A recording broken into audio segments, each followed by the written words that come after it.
여러분 안녕하세요. 보건쌤입니다. 오늘은 양성평등에 대해서 교육을 하도록 하겠습니다. 여러분은 성별 때문에 차별받았던 경험이 있나요? 양성평등은 무슨 뜻일까요? 자, 오늘은 우리 모두에게 필요한 양성평등에 대해서 배워보도록 하겠습니다. 자, 여러분과 같은 청소년 시기에는 2차 성징이라는 성적인 변화가 나타나면서 성 역할의 사회화가 일어나게 됩니다. 여기서 성 역할이라는 것은 사회에서 기대하는 성별에 대한 적합한 행동이나 태도를 얘기를 하는 것으로서 여자는 이랬으면 좋겠다, 남자는 저랬으면 좋겠다 라고 생각하는 역할을 얘기를 합니다. 그리고 사회화라는 것은 그 역할을 학습하는 과정입니다. 즉, 청소년기에는 여성스럽다, 그리고 남성스럽다 라고 하는 이런 특징들을 배우게 된다는 거죠. 자, 그런데 그러한 시기에 성 역할의 사회화가 잘못 일어날 경우 성 역할의 고정관념이 생기게 됩니다. 그래서 남자는 이래야 돼, 여자는 저래야 돼 라고 하는 성 역할의 고정관념이 생기게 되고, 이런 고정관념이 생기게 되면 인간의 잠재력보다는 성별에 따른 차이를 강조하게 됩니다. 그리고 성 역할의 고정관념이 지속되게 된다면 이러한 일들이 발생할 수 있습니다. 특정 성에 대한 부정적인 감정이 생길 수 있고, 사회적 성차별이 늘어날 뿐만이 아니라 자기 개발에 장애가 오게 됩니다. 자기 개발에 장애가 온다는 것은 그만큼 성 역할 고정관념에 갇히기 때문이죠. 자, 이번에는 사회 속의 성 역할 고정관념에 대해서 알아보도록 합시다. 자, 여기서 질문. 아기의 성별은 무엇일까요? 어떤 아기가 남자이고 어떤 아기가 여자처럼 보이십니까? 우리가 일반적으로 하늘색 옷을 입으면 남자아이, 분홍색 옷을 입으면 여자아이라고 생각하기 쉽죠. 자, 이것 또한 사회적 성 고정관념이라고 할 수 있겠습니다. 자, 이번에는 사회 속에서 여성에게 가질 수 있는 사회적 고정관념을 알아보도록 하겠습니다. 자, 여자는 이래야 돼 라고 하는 것들은 무엇이 있을까요? 여자는 예쁘게 하고 다녀야지. 여자는 머리가 긴 게 더 예뻐. 여자는 축구나 농구를 하면 안 돼. 여자는 집안일을 잘해야 돼. 여자는 시끄러운 것보다는 얌전해야 되고 큰 소리를 내면 안 돼. 여자는 치마 교복을 입어야 해. 이런 말들이 있죠. 자, 남자는 어떠할까요? 남자는 이래야 돼 라는 성 고정관념에는 무엇이 있습니까? 남자는 튼튼하고 힘이 세야지. 남자는 여자를 배려해야 해. 남자는 화장을 하면 안 돼.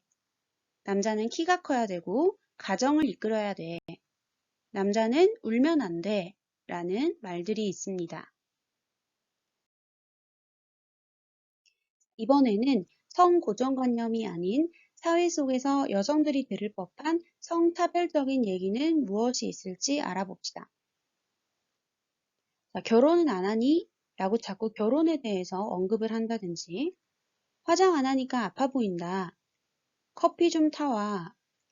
여배우, 여교사, 여성축구, 여의사. 그냥 똑같이 그냥 배우, 교사, 축구선수, 의사 이렇게 칭하면 될 것을 꼭 여성의 경우에만 앞쪽에 여자를 붙이죠. 고등학교도 마찬가지입니다. 남자 고등학교라는 말보다는 여자 고등학교라고 붙이는 경우가 많죠. 그리고 남성과 여성이 같이 일을 하지만 남성에 비해서 여성이 승진해서 밀리는 경우가 많고, 똑같은 일을 하더라도 여성이 남성보다 훨씬 더 적게 돈을 받으면서 일을 하는 경우가 많습니다. 자, 그러면 반대로 남성이 사회 속에서 성차별이라고 얘기할 수 있는 사례는 무엇이 있을까요? 채용을 할 때 여성의 비율을 확대하는 정책, 낮은 여성 공무원 숙직 비율, 그리고 여자를 위한 전용 시설이 많이 생겨났죠. 여성 전용 시설, 여성 전용 택시, 여성 전용 주차장, 여성 전용 지하철 칸, 이런 예들을 들 수 있겠습니다. 그리고 무거운 건 남자가 옮겨야지. 출장은 남자가 가야지. 왜 그렇게 남자답지 못해? 이런 말들이 성차별적인 사례라고 볼 수 있겠습니다. 이러한 성차별은 직업에서도 나타나기 쉽습니다. 군인, 경찰, 이러한 직업들은 남자의 직업, 간호사나 유치원 선생님, 승무원, 이런 직업들은 여자의 직업이라고 생각하기 쉽죠. 자, 그런데 항상 그렇지만은 않습니다. 최근 들어서 나타난 변화들이 있습니다. 자, 예를 들면 남자 간호사. 예전에는 간호사라는 직업을 여성의 직업이라고 생각을 했다면 최근에는 국가시험 합격자 수 중에 남자 합격자 수가 꾸준히 늘어남을 여러분이 자료를 통해서 보실 수 있을 겁니다. 그리고 실제로 병원이라는 현장에 나가보면 남자 간호사 수가 굉장히 증가했음을 여러분이 실감하실 수 있을 겁니다. 자, 그리고 두 번째는 남자 셰프. 예전에 요리는 여자의 일이라고 여겨졌다면 최근에는 요리를 하는 이런 남자 셰프들이 굉장히 인기가 있음을 여러분이 실감을 하실 수 있을 거예요. 자, 그리고 군인, 경찰 이런 직업들에도 많은 변화가 생겼습니다. 실제 기사에 따르면 최근 연속 4년간 육군사관학교의 여자 생도들의 수석률이 많이 높아졌다고 해요. 그래서 여러분이 그 진짜 사나이 모습을 떠올리면 쉽게 이해할 수 있을 겁니다. 그래서 최근 들어서 이런 군인, 경찰과 같은 직업을 갖는 여성들이 많아졌다라는 겁니다. 자, 그러면 여러분이 이제는 양성평등의 의미를 아실 수 있겠죠.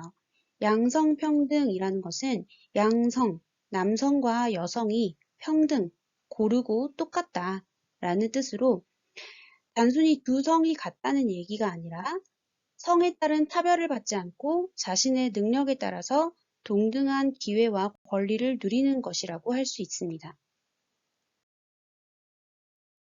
자, 이렇게 남성과 여성의 특성과 차이를 서로 인정하고 서로의 입장을 존중할 때 남녀 모두 차별받지 않고 조화롭게 살 수 있겠죠.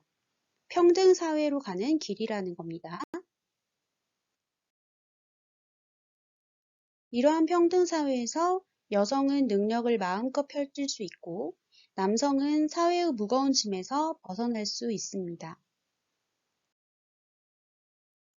그리고 남성성과 여성성이 조화된 양성적인 성 역할의식을 가진 사람은 자신의 능력을 잘 발휘하고 사회 적응력을 높일 수 있어요. 그 이유는 융통성 때문인데 양쪽 성별이 모두 통하는 이런 융통성을 가지고 있기 때문에 할 수 있는 역할이 늘어나기 때문이죠. 자, 지금은 4차 산업혁명의 시대인 만큼 다양성이 중요해졌죠. 그래서 여러분도 성차별에서 벗어나서 다양한 색깔을 인정하고 서로를 존중할 수 있는 대성여고 학생이 됐으면 좋겠습니다. 자, 오늘 수업은 여기까지고 다음 시간에 만납시다. 수고하셨습니다.